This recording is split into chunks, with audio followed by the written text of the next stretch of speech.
તો આગળ વાત કરીએ તો અમદાવાદના સેજપુરમાં અસામાજિક તત્વોનો આતંક સામે આવ્યો છે। ગિરિવંત સોસાયટીમાં અસામાજિક તત્વોએ આતંક મચાવ્યો હતો। સોસાયટીમાં પાર્ક કરેલા વાહનોમાં તોડફોડ કરી હતી। ઘટનાને લઈને પોલીસ પેટ્રોલિંગ પર પણ સવાલ ઉઠી રહ્યા છે। બેઝબોય વડે વાહનોના કાચ તોડી ફરાર થઈ ગયા હતા।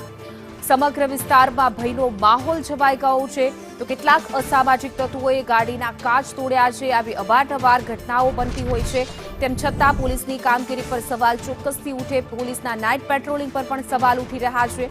અમદાવાદની આ સેજપુરામાં અસામાજિક તત્વોનો આતંક। અમદાવાદ શહેરના સૈજપુર વિસ્તારમાં આવેલી ગિરિવૃંદ સોસાયટીમાં અસામાજિક તત્વોનો આતંક સામે આવ્યો છે। છેલ્લા એક અઠવાડિયામાં બીજી વખત અસામાજિક તત્વોએ વાહનોમાં તોડફોડ કરી છે। આ દ્રશ્ય સીધા જ સોસાયટીના છે કે જ્યાં આગળ ટોટલ 3 રિક્ષા, 2 ફોર વ્હીલ અને 3 જેટલા ટુ વ્હીલરમાં તોડફોડ કરવામાં આવી છે। આ અસામાજિક તત્વોનો ત્રાસ એટલો છે કે રાત્રે પાર્ક કરાયેલા વાહનોમાં તે લોકો આવીને તોડફોડ કરે છે અને ત્યારબાદ ભાગી જાય છે। પોલીસની કામગીરી ઉપર ચોક્કસ સવાલ ઉઠે, કારણ કે પોલીસ સતત એવા દાવા કરતા હોય છે કે રાત્રે પેટ્રોલિંગ કરતા હોય છે, કડક પેટ્રોલિંગ થાય છે, અસામાજિક તત્વોને ડામવા માટેની પ્રવૃત્તિ કરી રહ્યા છે। પરંતુ આ વિસ્તારમાં છેલ્લા એક અઠવાડિયામાં બીજી વખત વાહનોમાં તોડફોડ કરવામાં આવી છે।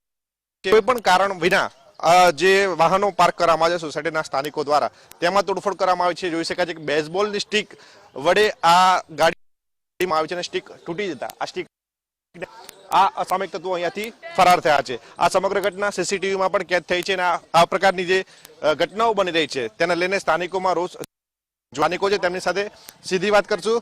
વડીલ, તમારા વાહનમાં પણ નુકસાન કર્યું છે, શું કહેશો આ કામગીરીને લઈને? બહુ પ્રજા બહુ ખતરનાક હેરાન થઈ રહી है। કાલ રાતે 2 વાગે આ બનાવ બન્યો તો લગભગ 15 થી 20 ગાડીઓને તોડફોડ કરેલી है। ફોર વ્હીલ, રિક્ષા, બાઇક, મારી પોતાની બાઇકને નુકસાન આવેલું है। અમારી એક જ માંગ છે કે અહીંયા જે પણ બનાવ બને એની ઉપર અમને જે પણ ખર્ચો થાય એ ખર્ચો આપવામાં આવે। અમને જે પણ મેટર હોય આ લોકોની એ બહારથી બહાર કરવામાં આવે। કોઈ બી સોસાયટીમાં અંદર એલાઉડ ના થાય આ લોકો, એમની જે પણ મગજમારી હોય। પોલીસની ગાડી કાલે 5 થી 7 ગાડીઓ આવી હતી, ખબર નહીં શું થયું, આઈને લખીને જે પણ એમનું કરવાનું તો એ કરીને જતી રહી। ગાડીના માલિક છે। વડીલ, તમે શું કહેશો? એક અઠવાડિયામાં બીજી વખત આ પ્રકારનો બનાવ બન્યો છે અને વાહનોમાં તોડફોડ કરવામાં આવી છે, નિર્દોષ લોકોના વાહનોમાં તોડફોડ થઈ છે। શું માનો છો આપ, કયા પ્રકારની કામગીરી થવી જોઈએ?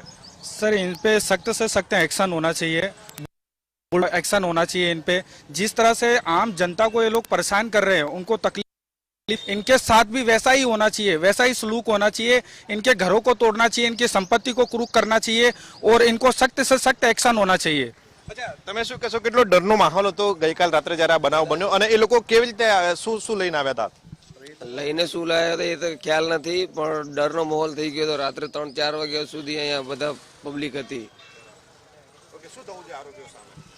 એમને બરોબર સજા આપવી જોઈએ, પકડીને એને બરોબર સજા આપો અને અમારા નુકસાનની ભરપાઈ કરાવડાવો। અચ્છા, લગભગ એક અઠવાડિયામાં બીજી વખત આવો બનાવ બન્યો છે અને હા, કેટલા ત્રાસી ગયા છો તમે આવા લોકો? ત્રાસી કહે છે ને આવી રીતે નુકસાનો કરે છે, પોલીસ કઈ જોતી નહીં, સામે કાર્યવાહી કઈ કરતી નથી। અહીંથી ખાલી જા આવે, દર્શન કરીને પાછી જાય છે, એની કઈ કરતા કોઈ આ લોકોની કઈ દેખભેર કાયદેસરનું જે કાનૂનથી કામ કરવું જોઈએ એ પોલીસ સામું કરતી નથી।